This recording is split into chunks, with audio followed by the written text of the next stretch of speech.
During a Cold War night exercise, our unit got separated from the main group in heavy fog.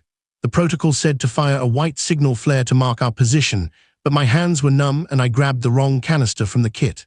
I pulled the trigger anyway, watching the red light arc into the mist. Instead of drawing attention, it hit a reflective marker on a ridge above us.